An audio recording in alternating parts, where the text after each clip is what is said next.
podcast. Today, we are going to take a deep look at the constraints-led approach, aka the CLA, in basketball. And of course, I am going to touch on the theory so that we can really understand what it is. But the main outcome of today's podcast is to help you understand how you can implement the CLA, regardless of whether you're a coach, a shooting coach, an athletic performance trainer, a physio, or maybe even working in the front office. So this is the main message at Transforming Basketball. The CLA, it goes way deeper than just being viewed as a coaching methodology that we can use in our practices. And something that I'm hearing a lot in particular is that the CLA is simply old wine in new bottles. For instance, small-sided games have been done for decades, and now they're just being reattached to a new fancy terminology. And I absolutely agree that small-sided games have been done for a number of years in basketball, going back several decades, but not kind of how they would be used within a constraint-led approach. And that's something I'm seeing a lot with small-sided games kind of being used very generically without a real intention, and also being complemented by traditional forms of practice such as drills and technique instruction. And this would be very different to adopting a CLA intentionally. So it's important to understand that the CLA is underpinned by ecological dynamics. And this is now a contemporary skill acquisition theory accounting for how, as human beings, we move and we interact within our environment in day-to-day life. So obviously this extends to basketball players and teams. Now, information processing, it has been the dominant approach in skill acquisition for many years. And this is the idea that humans are almost like machines, where we follow for every kind of movement. It's a three-stage process where we perceive something, we decide on something within our brain, and then we select an action response and we move. An ecological approach is very different to that. It's the idea of perception-action coupling, where we are constantly perceiving things within our environment, and as we're perceiving, we're acting. And it's a continuous process, and these things are inextricably connected, so we can't separate them. And an ecological approach it has huge implications for how we view our role as the coach. And I think it's really important that we understand some of the ecological phrases, because if we don't understand them, it's going to be hard to use a CLA well. And an ecological approach has been, early pioneers such as Keith Davids, Duarte Rougeau, and many others. This has existed for many years. So one of the first papers on this by Keith Davids, Craig Hanford, and Mark Williams was in 1994, The Natural Physical Alternative to Cognitive Theories of Motor Behavior. So this research is out there for us to benefit from. And I think ultimately the easiest application is really trying to get to grips with some of these ecological terms. And then it's going to allow you as a coach, or whatever your role is, to be able to really understand the CLA, and it will completely change the way you view basketball and how you run your practices. So we've covered why an understanding of ecological dynamics is important. And I'm going to get to this later on. But of course, when we look at the CLA, there is a theory to it. And I completely understand how it can be a little bit intimidating. So my job today, I'm really going to try and break it down. So this starts with looking at the idea of what a constraint is. And I want to make it very clear that constraints are not merely kind of limiting or punishing factors of things that we're only just going to kind of insist that players are limited by a constraint. And I want to start with understanding how constraints are not simply limiting or punishing factors. And I think this is a big misunderstanding. We could, of course, manipulate a constraint which takes away some opportunities for what the players could do within their environment. But we have to think much bigger than that. And this starts with Newell's constraints model of 1986, which is obviously a key part of the CLA. So Carl Newell did work on motor behavior and coordination within infants. And now, obviously, this model is being used by practitioners in sports all over the world. So we have three categories of constraints. We have individual, task, and environment. And think of these as constraints are ever present and they're constantly interacting. So the CLA, it's much more than just a coaching methodology because it actually accounts for how skills emerge in any environment. So even the most traditional practice environment, picture players doing a three-man weave or something like that. Well, the CLA actually accounts for how those skills are emerging within that particular drill. But the key difference, therefore, is between coaches who have no theory and they use traditional activities, and the CLA still accounts for how skills emerge within those drills, and the coaches who are using the CLA intentionally and purposefully for a very specific reason. And that's obviously a huge difference. So understanding the CLA, it's both a methodology and a framework to understand performance within basketball. So let's look at these constraint categories and view them as interactions. So all of these constraints interact and they shape the movements that we see in every possession. So obviously the whole essence, and Ian Renshaw has argued this, if performance within sport is kind of stipulated by the ability of an athlete to successfully act in light of these interacting constraints, why do we not have practice environments which feature these? So individual constraints, we got things like height, weight, wingspan. We've got action capabilities such as quickness, vertical jump, speed, the acceleration, and then genetics. And individual constraints can change over long and fast timescales. So for instance, things which could change very quickly could be things like an athlete's mood, their fatigue levels, confidence, anxiety. So those are our individual constraints. We're going to get to our environmental constraints next. And these are a combination of physical and socio-cultural factors. So physical considerations could be things like the playing surface, equipment, type of the balls, the rims being used, the noise levels in the arena, humidity, temperature, lighting. So those are all the physical factors.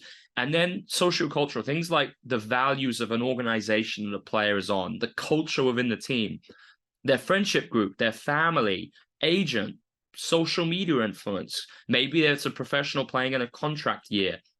And I want to do a whole episode on something called forms of life in the future.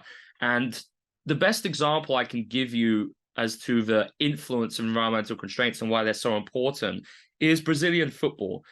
And I think environmental constraints have really been kind of misunderstood and really not the importance of them hasn't been appreciated in the past within the basketball industry. So within Brazilian football, Brazilian players are notorious for their skill, their deception, their trickery.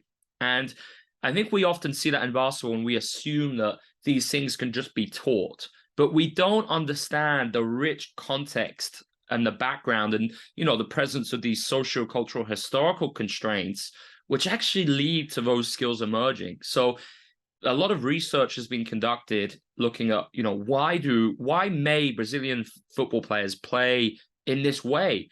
And we understand very quickly that Brazilian society affords possibilities for these skillful behaviors to emerge. So poverty is widespread in Brazil and there's lots of favelas. So that means that a lot of children go up playing pelada, which is basically street football on irregular surfaces with irregular number of players, different balls. So from a skill acquisition standpoint, it can actually be very, very beneficial. Then, of course, we got things like samba music within Brazil, dancing. So all these things, they creates a backdrop where naturally Brazilian players grow up where deception, fakes, and all these skills are highly valued. So that's the kind of the importance of environmental constraints. And I'm going to do more work on these in future episodes. Some of these are known as forms of life, which leads to, the exact reason why players may express skills or play in a particular way from a certain community. And I want to look at the implications of that for the basketball world. Now, task constraints, our last category of constraint, these are the most readily manipulatable by us as coaches. So task constraints extend to the rules of basketball itself. So we've got time, maybe there's a shot clock, game clock. We've got the area boundaries, rules like traveling, double dribble, etc. Then, of course, we got location of teammates, location of defenders, types of defensive coverage. Maybe we're playing with a shot selection. Maybe we have principles of play that are conceptual, or maybe we're more set-based as a team.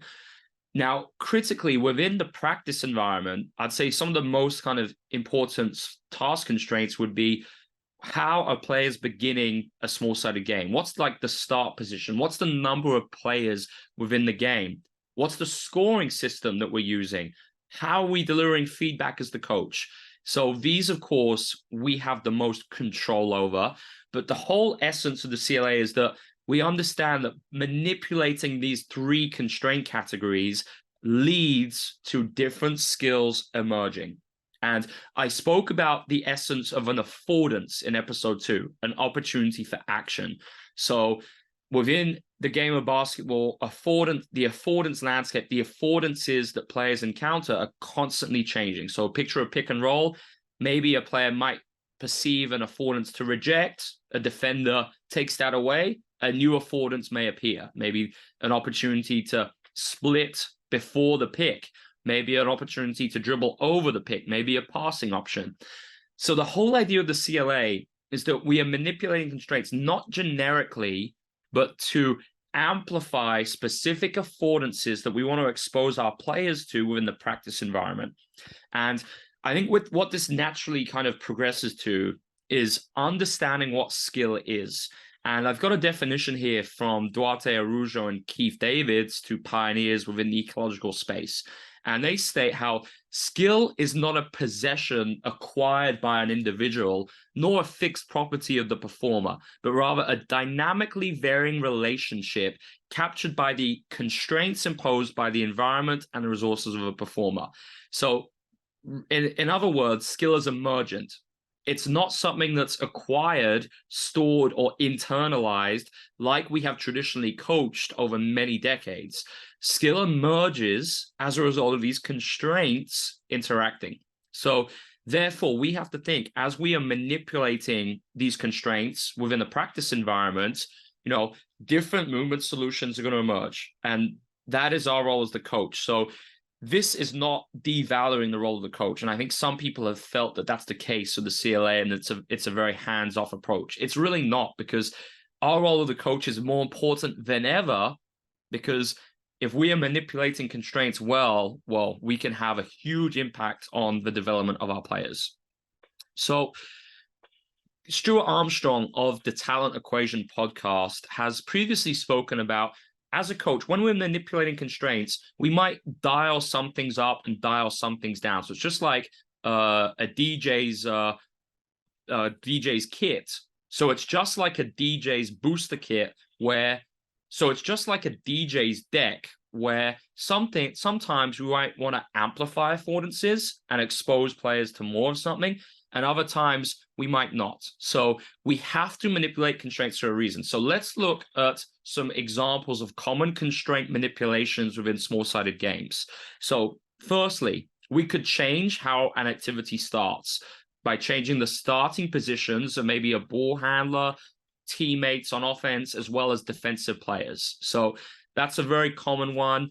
It could be to create more of an advantage on offense. It could be to create a neutral start where there's no advantage, or maybe even a disadvantage. And a really common example, maybe we're playing one-on-one.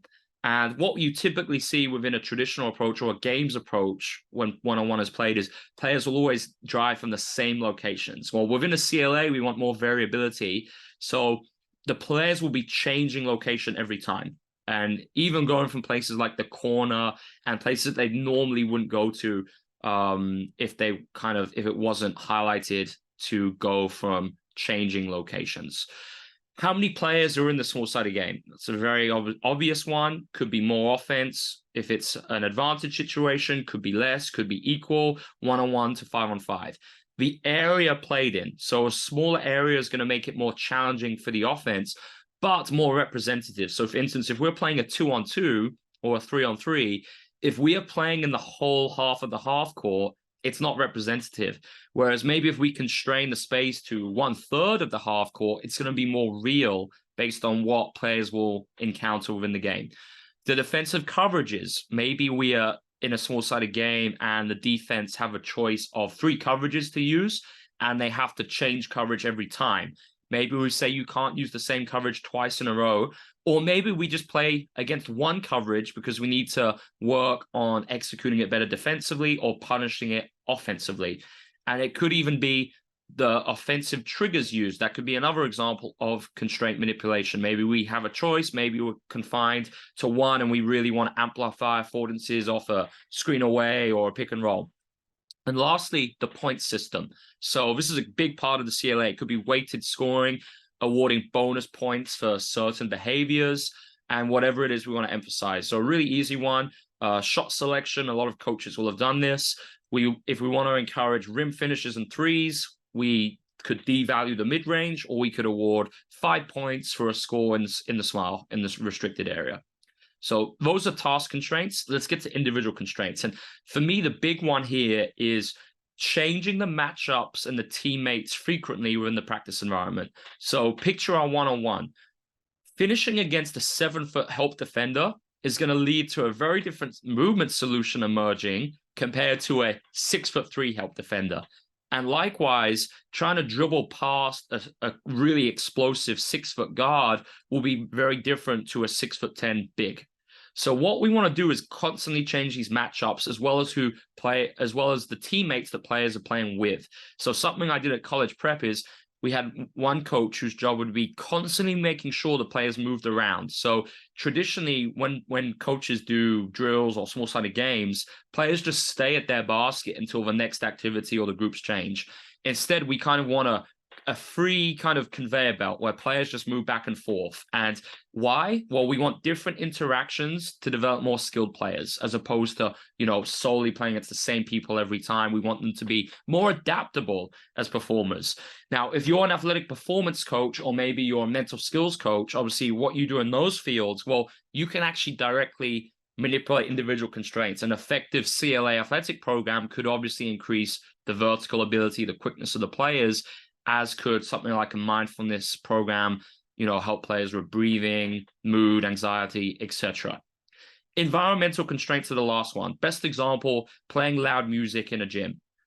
Could be increased player mood, or we might be playing arena sound to create a stressful environment where they can't communicate and they have to find a way to maybe execute offense or give defensive coverages over the arena music. We could use different sized basketballs. I love doing this in shooting. So it could be using a regulation size ball and a slightly smaller ball, slightly bigger ball, etc. Now, let's look at how we can manipulate those 3 categories of constraint within 5 traditional drills, and how we could take these drills and turn them into CLA activities. And I picked these ones intentionally because I think they apply to many levels of basketball. So the first one is finishing moves. Players doing 1-on-0 finishing moves, repeating the same kind of move every time. But within the game itself, no move is pre-planned. So within the CLA, we would question the validity of such an approach. And instead, what we would want to do is create different environments where players self-organize and solve the problem of how to finish based on the constraints acting upon them at each particular moment in time as they go for their finishing attempt. So the easiest alternative is different types of constrained one-on-one. And, I have maybe over 200 different types of one-on-one games. It's a lot more than just the traditional check the ball and play. So let's look at one. Let's imagine that we've got a help defender who is constrained to only playing defense in the smile, the restricted area. We have an offensive player who has to start from a different location every time. Could be mid-range, could be the block, could be the elbow, could be the corner 3, top of the 3. And the offensive player will that's going to take 8 finishes, and they can only score in the smile. And their goal is to get 5 of 8 finishes. Otherwise, the defensive player wins. And if they don't get to the smile, it doesn't count. The defender can do whatever they can to stop them from scoring, but can only stay in the smile. And that's the game. Go. And we watch as the coach, and we see how are they self-organizing. what problems are emerging. So maybe, for instance, the offensive player, when there's a situation where they have to use their weak hands, they're not very adept at doing that. Maybe they don't exploit space well under the basket. Maybe they resort to doing the same solution because they've been trained in a traditional environment. They try and do the same techniques over and over again and not successful. So we got to be watching this and then manipulating constraints for a reason. So we'd let them do their 8 reps. We'd change roles so the defender can get a turn playing offense. And then we're not probably going to play the same version of that game again. And this is the biggest difference with the CLA and games approach. And a lot of people over the years have said they thought they understood kind of what I was speaking about until they came and they saw me coach in person. And they realized the pace at which we move into practice and how, in a 45-minute player development session, we will do so many different things. And the reason why is because I'm manipulating constraints. So the next round we play it, maybe it was too difficult for the offense. And I say, okay, the defender is not allowed to jump now. So it's going to be a little bit easier. Or maybe it was too easy for the offense. And I add an extra defender and we make it a 1 against 2. And it could be different for both players. So one player might need more of a 1-on-2 setting. And maybe we have an extra primary defender and he or she has to beat that primary defender outside the 3-point line and get by them before they then get that 1-on-1 at the rim. Whereas the other player, maybe we do a different activity. Maybe they need to improve rejecting and pick and roll. So we create a pick and roll situation. We script a reject where we say, you're only going to reject. So there's no real decision. However, we are playing defense at the same time. So they've got to find a good solution to reject, which is functional and the ball doesn't get stolen. And then they can go into their 1-on-1. So again, it's how we know what to do is based on what emerges and knowing our players really, really well. So that could be one example of how we'd approach finishing through a CLA type practice activity. Now we're going to get to the shell drill, one of the most popular drills in basketball. And I want to introduce the concept of knowledge about versus knowledge of. And this comes from J.J. Gibson, an ecological psychologist. Obviously, ecological psychology is one half of the fields of ecological dynamics. So performance in basketball, it's not about knowing, but it's about doing.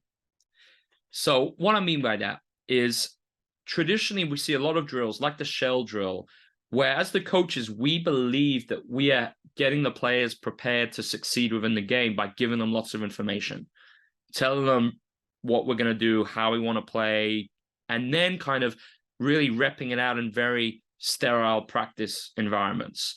But the ability to be successful in the game is not about knowing something or listening to a coach. It's being able to do it and actually do it in a representative environment where there's a little bit of unpredictability and there's a little bit of chaos. So a drill like a shell drill is extremely limited because the defense always knows what's going to happen. And typically, as you see how it starts with the offense only passing, well, that's not representative at all because the aim of offense is to score and create an advantage. And an offense is never going to be passing just to pass. The intention is completely different to the intention within the game itself. So therefore, the shell drill, I believe, has extremely little to no value.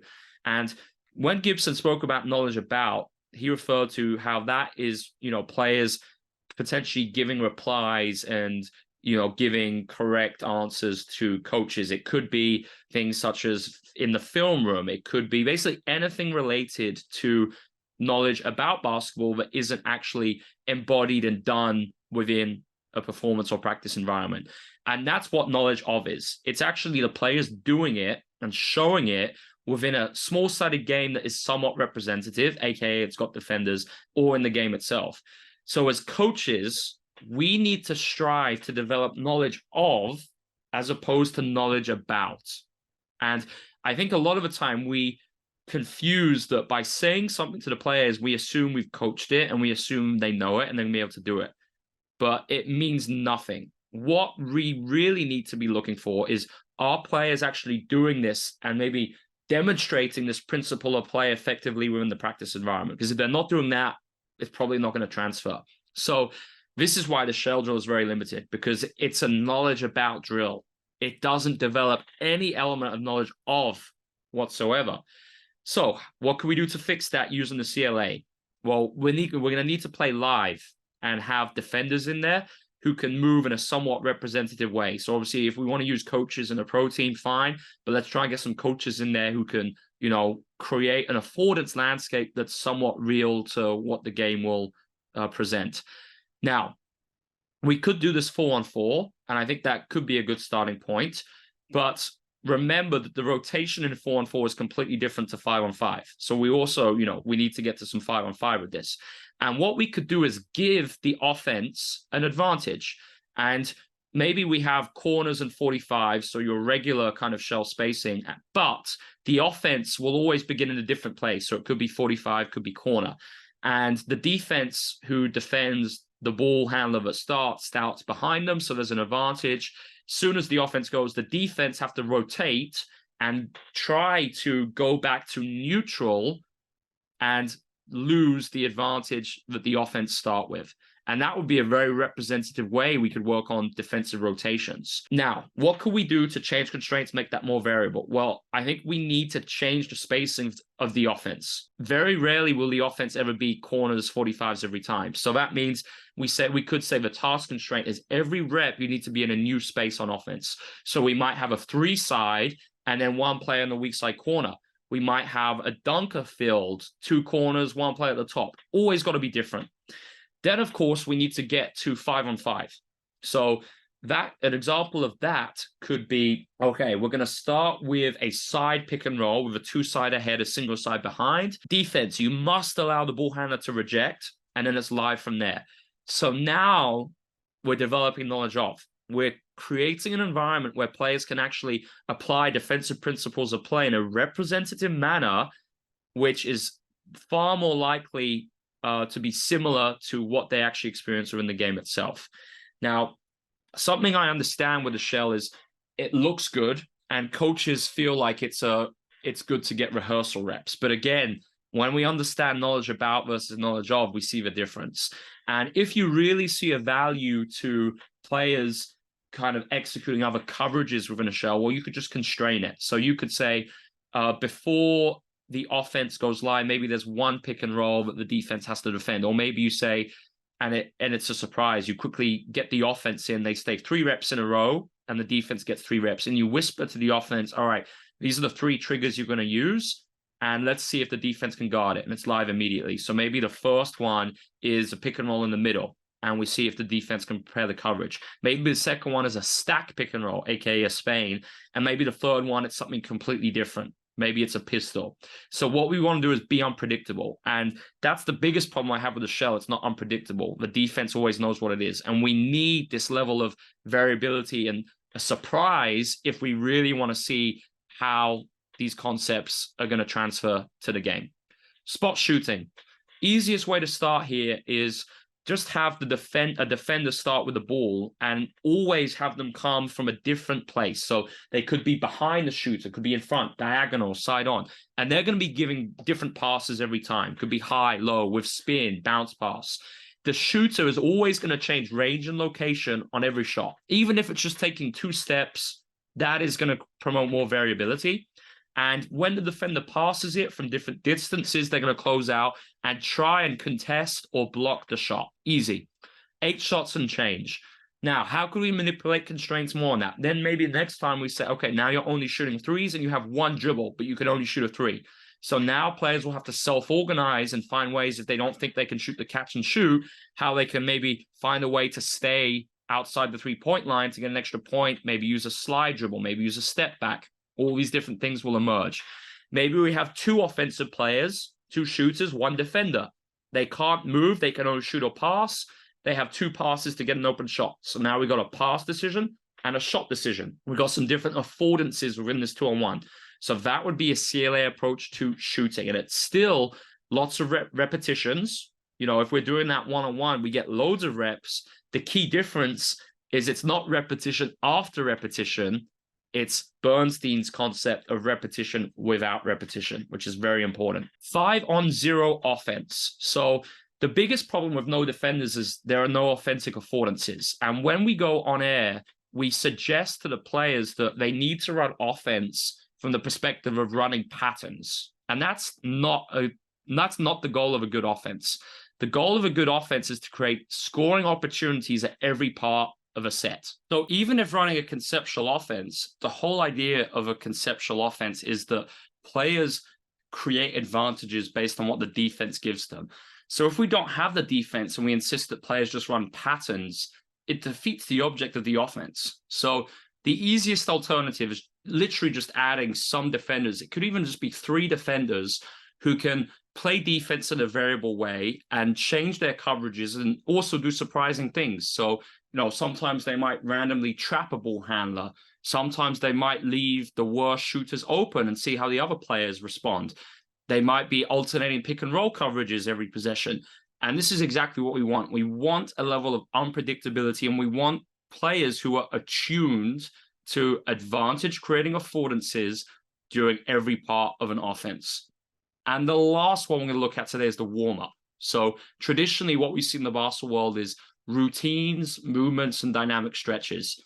We would question the effectiveness of such activities from a CLA perspective because it simply doesn't prepare players for what they encounter in the game in terms of the chaotic nature of basketball, as well as all the movements that the players will be using and demonstrating.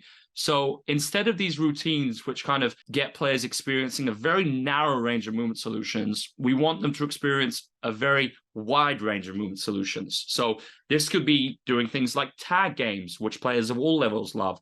And it could also involve actually a basketball too. So they could be trying to dribble against some type of opponent to get the ball into an end zone. They might have to pass the ball into an end zone. There's loads of different things we can do in the warm-up. And this is very important because to develop more skillful, adaptive players, they need to be in better control of their body and know how to actually move in different ways. And if we can facilitate that within the warm-up, then when we're using a CLA with these practice tasks, players are actually going to move their body in different ways and thus become more skillful because of some of those activities that have been done in a warm-up. So very important. And I think there's enormous value to adopting a CLA in this field as opposed to traditional warm-up routines. You might have heard of the phrase a nonlinear pedagogy. And for me, this is something that exists kind of in between. Say we've got ecological dynamics as the base framework, and we got the CLA as the coaching methodology that we're using. A nonlinear pedagogy is right in the middle. And this is also informed by ecological dynamics. And all it is there are 5 design principles of a nonlinear pedagogy, which if we understand them as coaches, and if we adopt these in our practice tasks, it means that we're using a CLA intentionally and probably purposefully. So, if we do these things, we are naturally using the CLA well. Now, I'm going to explain these quickly, and we are going to have a future episode just on a nonlinear pedagogy and the 5 design principles. So the first one is representative learning design. And I think I've spoken about representative already on this podcast. It's probably the easiest one. And we're creating small slices of the game in practice. So picture a representative dial from 0 to 10, and 10 would be the game itself, 5-on-5. 1 would be something like an agility ladder, dribbling through cones, two-wall dribbling. We want to live probably between 3 and 8 on the dial. And we can't just do 5-on-5 in practice, and that's not optimal for skill adaptation because there aren't specific enough affordances for players to perceive and act upon in order to become better players. So this is where small-sided games are critical because we are amplifying affordances and creating more repetition out repetition. So something such as a 1-on-1 plus 1, that's still representative because how the offensive player moves is going to be based on what they're perceiving within the defense and maybe the movements of their teammates. So that's the first one, representative learning design.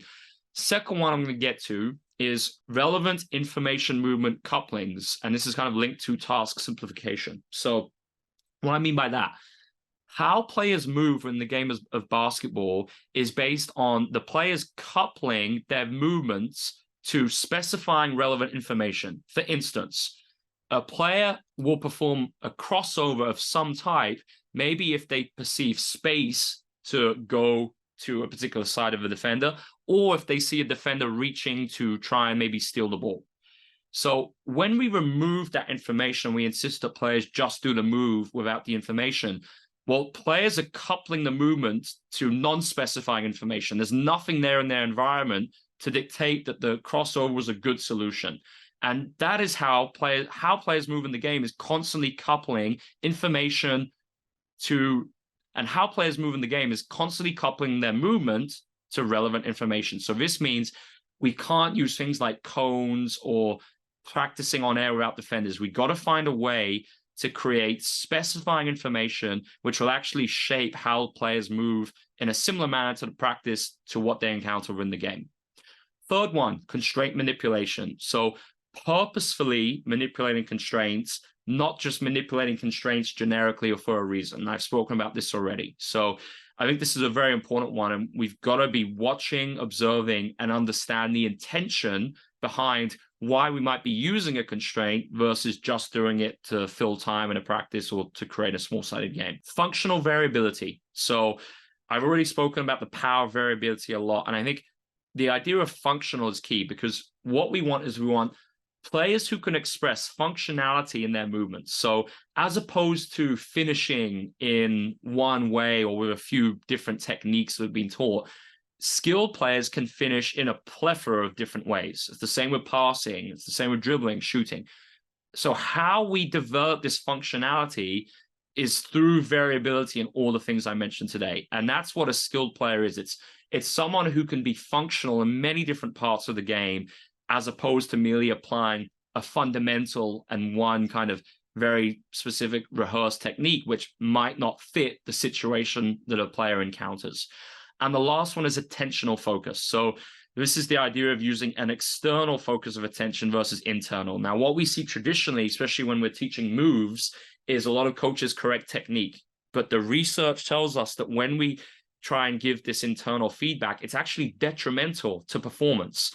So we want to externalize the movement so that the players aren't conscious of how they're actually controlling specific parts of their body, what positions, angles they need to be in.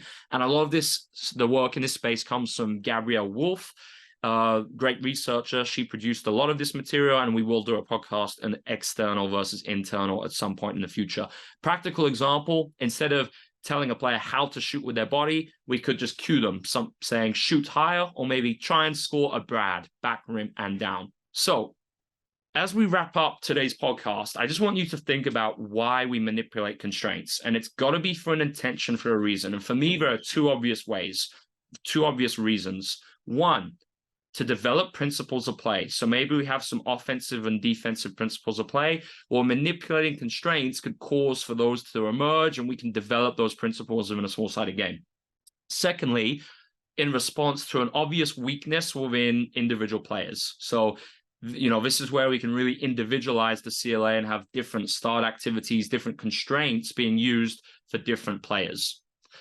And a big question I typically receive very frequently is, can we use the CLA alongside drills? And this comes full circle back to the importance of understanding an ecological dynamics framework, because if we understand an ecological approach, we understand that drills aren't relevant. And it actually conflicts with what we believe in, because if we believe that movement occurs due to the perception of affordances, and we believe that movement is self-organizing, why would we then try and control and teach the movement and contradict with these natural self-organizational tendencies that are inherent to us as human beings and to every player?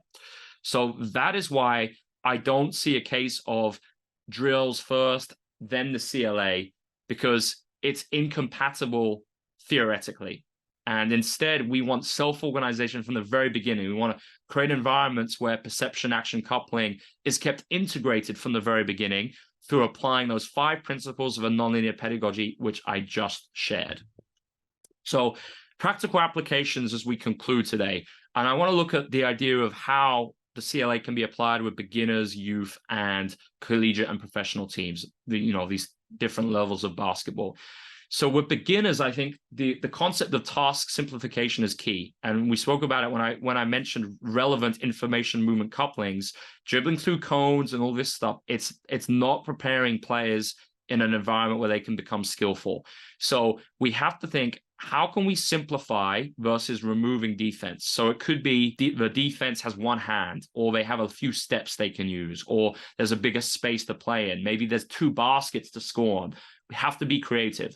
And I think the most important kind of constraint manipulation at the beginner level is equipment and equipment scaling. So that means using smaller basketballs, using lower hoops, because this provides more affordances for players to move in a way that's more representative to the adult game of basketball. So players will actually be able to shoot threes as opposed to not being able to shoot threes and only being able to score layups. So that obviously has big implications on skillful performance. Now, after beginners, we've got youth basketball. So for me, I think this is the one where if you're a coach in this space, you can be the most creative because you have no excuse not to use the CLA at this age group. And I think we use the CLA here to start introducing principles of play. So this could be dominoes, spacing, a few triggers. I think this is where, you know, we understand why we're using the CLA. We're not just using a games approach with generic small-sided games. And particularly at this age group, we have to embrace the idea of functional over fundamental. Can players solve problems in different ways? Can they shoot, pass, dribble, drive, play defense? All expressing different movement solutions which achieve the task over us trying to teach fundamentals which may not make sense given the individual constraints of every player are so different. Now, I'm going to finish with collegiate and professional in the same box. And I think from everything I've observed over the years at this level, the idea of representative learning design is very important. And I kind of spoke about it in the shell drill and knowledge about versus knowledge of. We have to create more representative environments and find ways that we can do that at this level because it has a huge impact on performance of the team and the skillful behaviors of the players. I really believe that at this level, I believe that skill acquisition is the next money ball. So embracing variability is key. And in most environments at this level, we see variability is treated as noise, as something that's undesirable.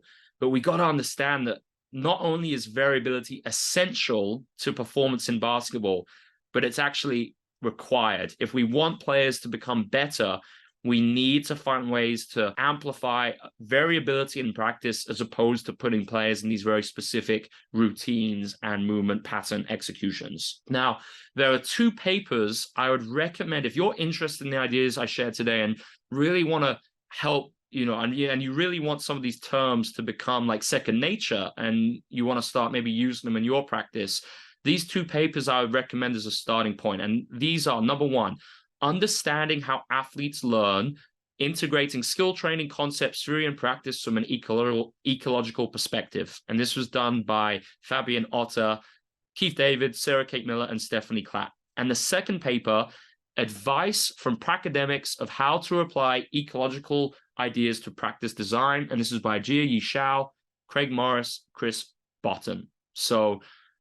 And the second one, advice from pracademics of how to apply ecological ideas to practice design by Jia-Yi Shao, Chris Botton, and Craig Morris. And we will include these on the transformingpeople.com website, but they're really nice entry-level papers, which I think will really kind of consolidate some of the ideas I spoke about today. So that's today's podcast episode wrapped up. If you have any questions, feel free to obviously get in touch with me. You can contact us via social media. And I really just wanted to practically give an understanding of how the CLA can be applied as well as the theory behind it.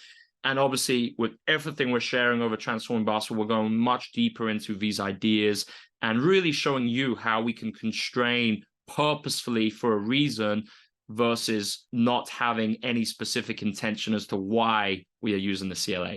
So thanks for joining and hope to see you on another episode shortly.